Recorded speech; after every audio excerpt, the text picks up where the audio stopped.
Okay, May 21st, we've got Jason. His handle on Instagram is not getting you a pony, which that's got to be one of our first questions for him is what's up with that handle and how did he come up with it? But he is one of my absolute favorites. If y'all are not following him, please get to that immediately. We had a great chat earlier in the week, and I'm looking forward to talking to him some more this evening. Thanks to y'all that submitted some questions. Let's get to the first one. And this has been submitted in various forms by many people, but Chris asked it this way. When will we see you sharing a photo shoot with another hot and furry model? So I love this question, great question. And I don't have any photos to illustrate this answer because I have not done it yet, but I'd like to talk about it a little bit. So I did pull some photos. The deal with the multiple model photo shoot, I'll do it. Like it's gonna happen at some point, I'll do it. But I am so into the attention I get myself. So I don't know how that will be sharing the photographer's attention. I'm sure it will be fine. But I just hope my main thing would not be how the person looked. It would be our vibe and our interaction, and that we get along really well, and share the spotlight, or however you want to just share the attention. And the photographer would hopefully have to give very, very good direction, because I've never done that with another model. But I will do it, and I will obviously keep y'all posted at when and if that gets cooking. Y'all know my photo. My photos are by like photographers, blah blah blah. I need the professional help, right? So doing like the selfies in the mirror are just uncomfortable for me, period. So David, I hope you like that. Let's go to one more.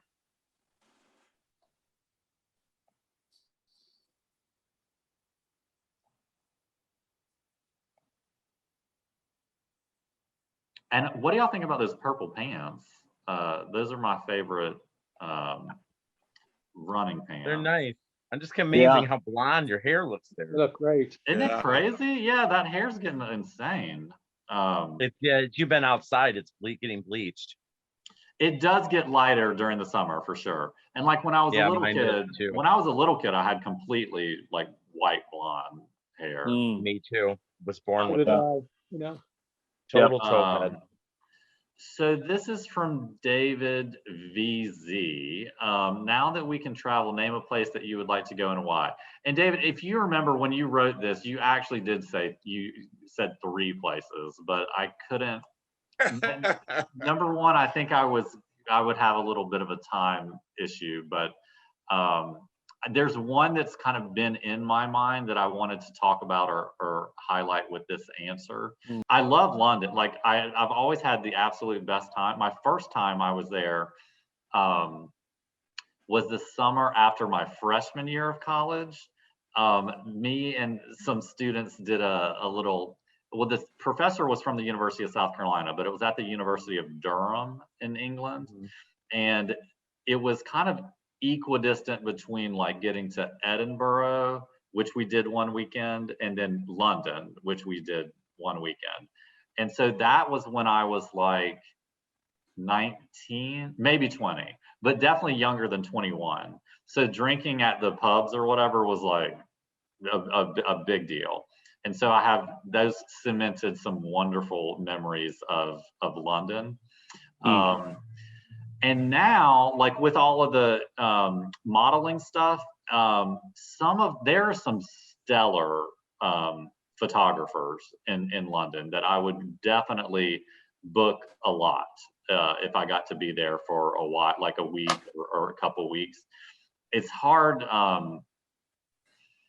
when I think about booking a trip now, or it's been a while, but even back in the day when I was doing a lot of shoots, like I would do a 2-week trip to Europe. And so the last time I did that, I flew into Amsterdam, then I went to Paris, then I went to Brussels. And so in a 2-week time, I did 1, 2, 3, 4 photo shoots. And I'm gonna have to say that might be maxed out for me. Like, it's hard. Like, it's hard. And even when I did some in San Antonio recently, that like I did one when I arrived, like on a Monday evening, and then I did one the Tuesday morning while I still had the Airbnb.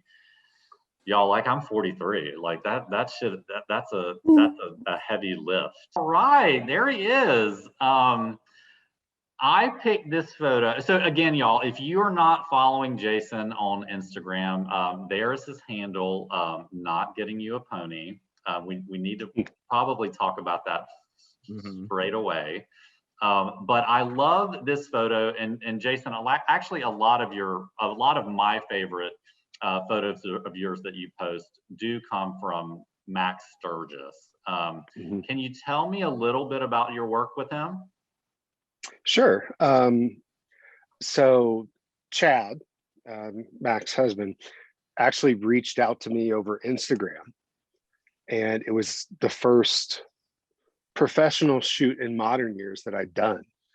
And I happened to be visiting Dallas for a girls' weekend with a bunch of friends from high school, and we set it up. I agreed to do it. With the encouragement of my girlfriends, who were just like, you know what, go for it. You'll never be younger. So I did it. And just one shoot. We've been trying desperately to set something up again. I lured my fiance away from Dallas, and we thought we'd be back before now, but pandemic and everything, it's been longer than I wanted it to be. So that was going to be one of my questions, actually. So just one, because there's, I mean, so many strong photos from that shoot. Oh, it was great. Yeah. Mac is fantastic. I think of the folks I've worked with, probably one of the strongest as far as making me look different than I look in every day-to-day life. I think I really admired his work, and just leapt at the opportunity. It's like completely the aesthetic that I lean towards, like dark, moody, you know, straddling that line between high art and porn. It's good stuff. Agreed, like completely. And if y'all have been following Max Sturgis for a long time, which I have, and it's probably how I found your page, Jason. Jason was the face of Max Sturgis. Like, he had for a long time. His profile for a long time, and I think I messaged you when he changed it. I was super mad. Like, what's up with Max? James actually came home. James came home that day and told me. It's like, what did you do? Did you piss off Mac? I was him. like, no. No, it's fine. I would get inquiries a lot with people thinking that Mac was using me as his profile, and so like telling me that I had a spoof account. I was like, I kind of wish. It's a big honor. Well, I mean, I'm sorry, his models are definitely kind of my favorite and super, super hot. So I thought that was a very big accolade for you to be the profile picture. I want to kind of talk about now, like, tell me about being a lawyer. What type of law do you practice? Do you enjoy it? No. Not at all. It's incredibly boring. No, I mentioned my dad was a land surveyor. So I went in-house with a large real estate corporation. I think 12 or 13 years ago now. I'd been in private practice doing some civil rights work before that.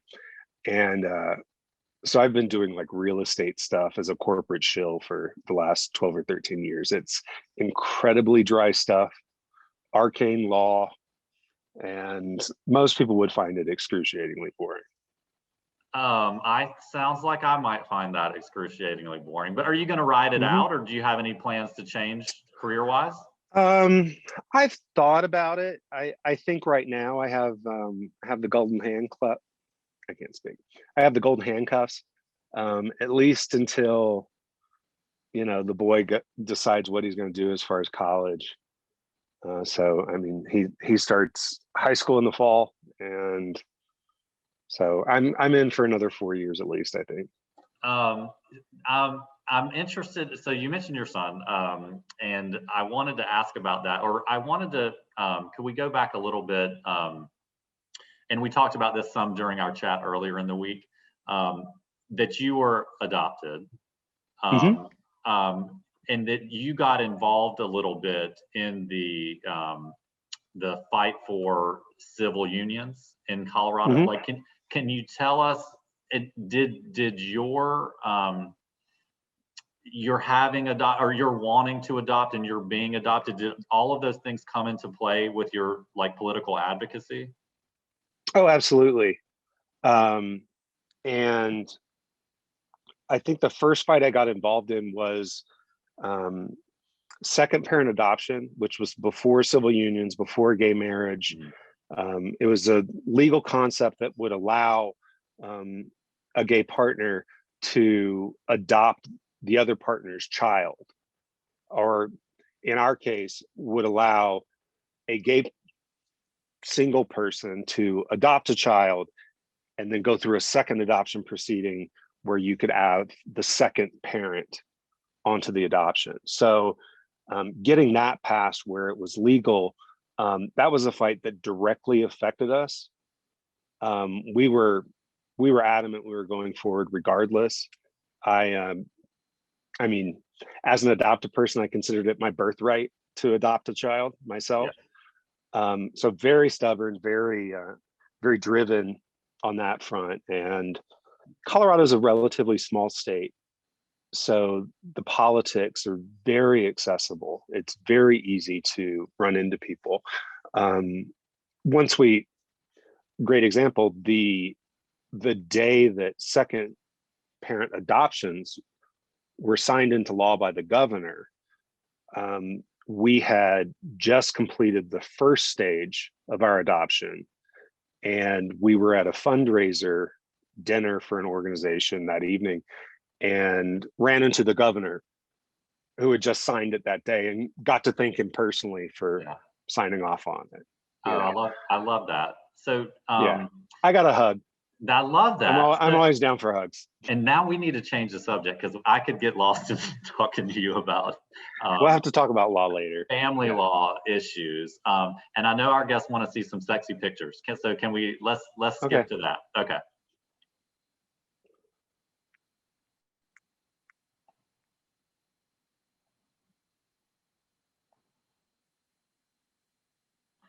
Okay, now everybody knows this is absolutely one of my favorite photographers.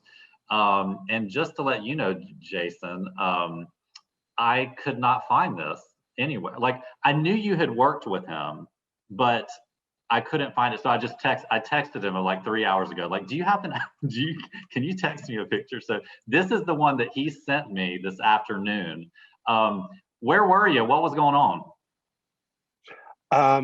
This was Tate, who for money shoots weddings and events and stuff like that, had been hired for a wedding here in Colorado and happened to be in town. And we had been talking for a matter of months.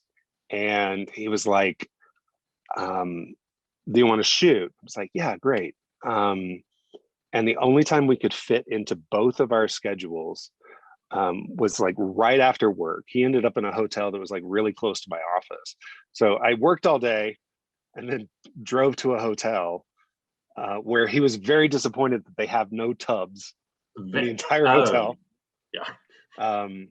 So there's actually, this was near the end of the shoot, but there's other photos. We did it in the shower. There's a slightly notorious butt against the shower door. Oh, that's him? Shoot. I know that's him. I didn't know that was him. Okay. It is. Yeah, I'm familiar with that one. And we did the mask and all that stuff, but this is at the end.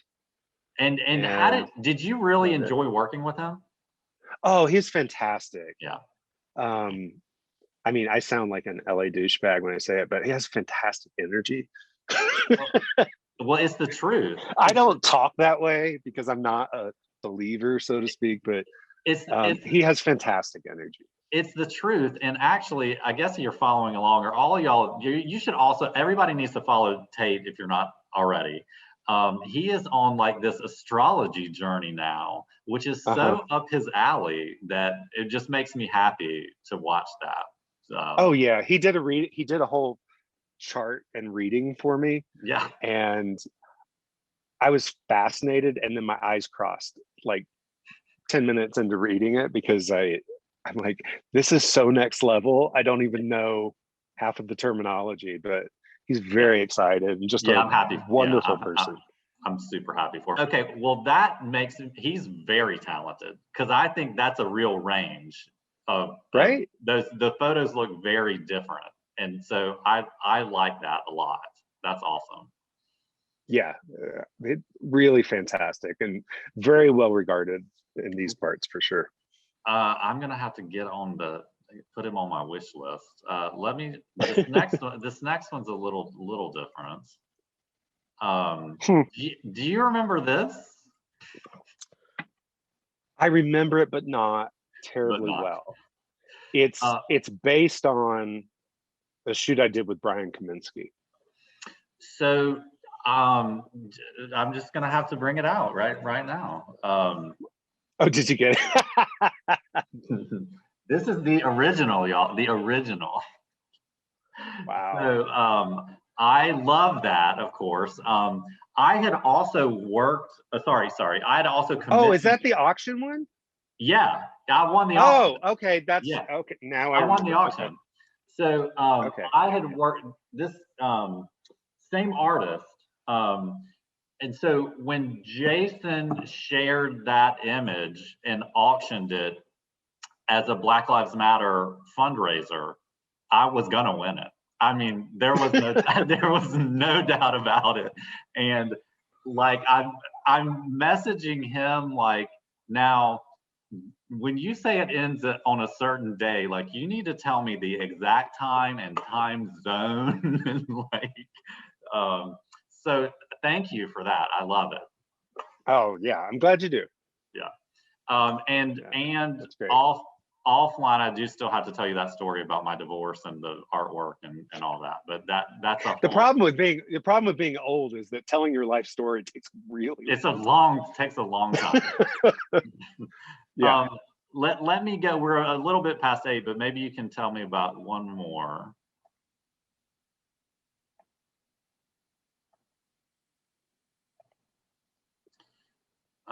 This next one is going to be very special. Who are these guys? Tell our guests who are these guys on this slide.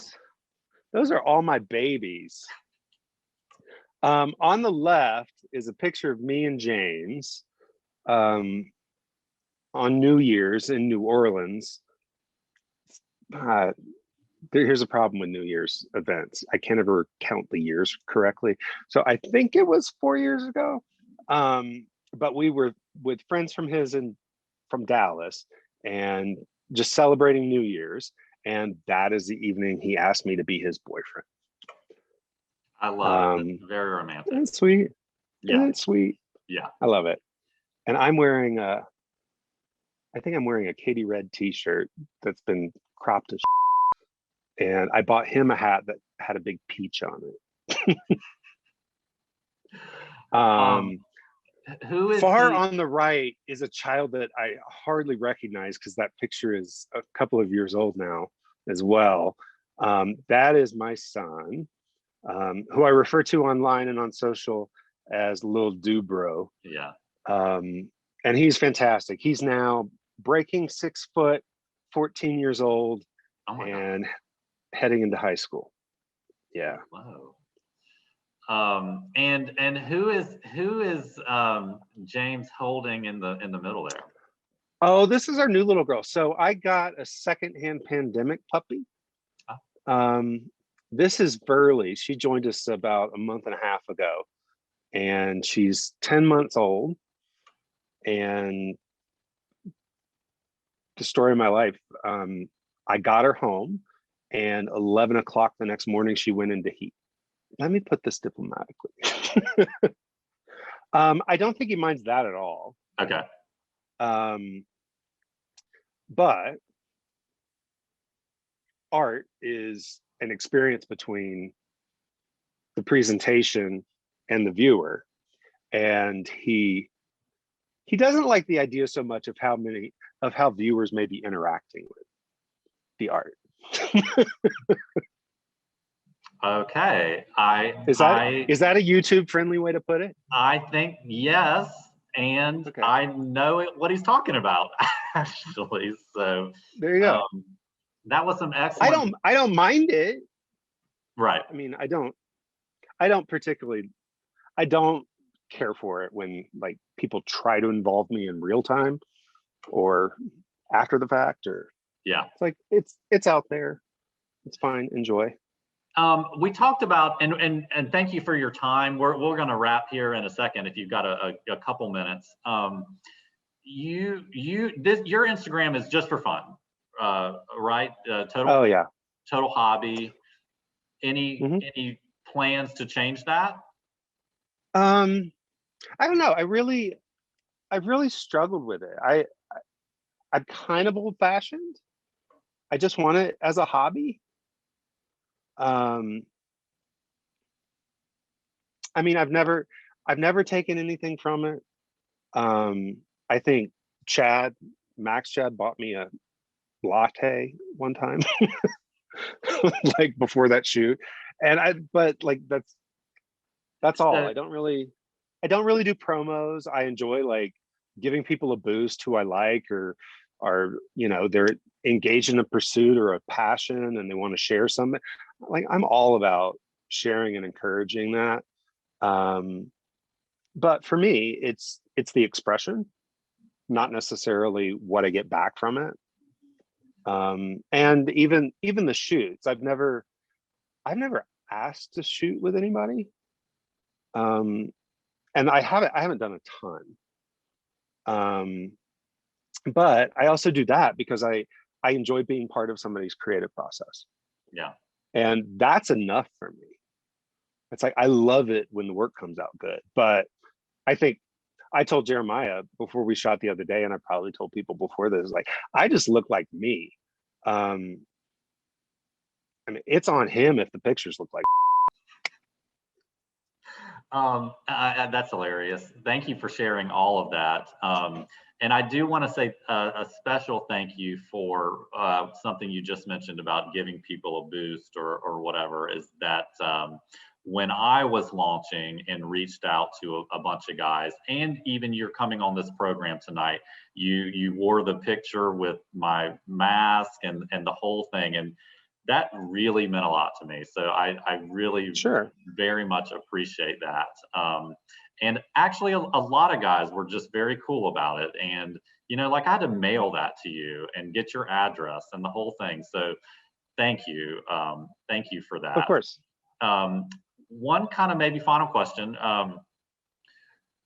For guys they're looking at your page or other pages on Instagram that have got the real thirst trap photos, if they are interested in maybe having their own page or getting into that game a little bit, do you have any advice for them?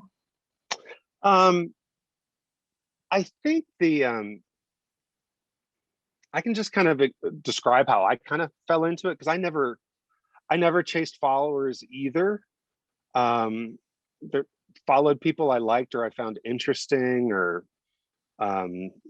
genuine people, and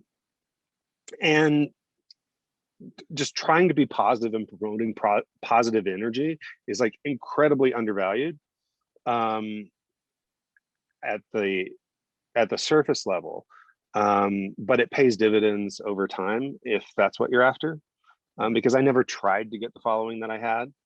I was just enjoying expressing myself. And for me, it was like, I think some of the first ones I posted were just things I was doing fun with friends. Hikes, we would do like butt shots on hikes. And those are really fun. And I'm in Colorado. I have like, it's like, whatever you think of my ass, the mountains look incredible.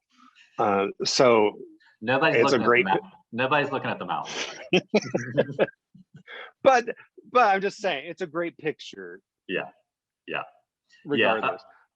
Completely agreed. And thank you for sharing that. And Jason, please keep it up, because I love all of the photos. I love all of your photos. I actually really appreciate your page because goddamn, there's definitely some very sexy stuff on there. But I appreciate your political advocacy. I love getting to know about you a little bit and seeing your son and your fiance and the whole thing. So great job. Everybody, could we give a little thank you to Jason for joining us? Thank y'all. We're gonna wrap. There's my accent. I said my one goal this whole thing was not to slip into an accent with you. Anyway. When I start saying y'all, it gets real contagious. So good. I'm glad you got one in there.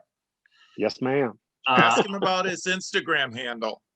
Oh yeah. I have a little time if you want to do questions. Yeah. Sorry. What is not getting you a pony? What is it? So the first husband that I mentioned, we were together almost 16 years. So from babies on, and adopted our son during that time. Then when we divorced, I kind of had an oh shit moment because I'd never really dated, had no skills on that front whatsoever. Like really, like I am clueless. Like I do not catch passes of any kind. I don't get it.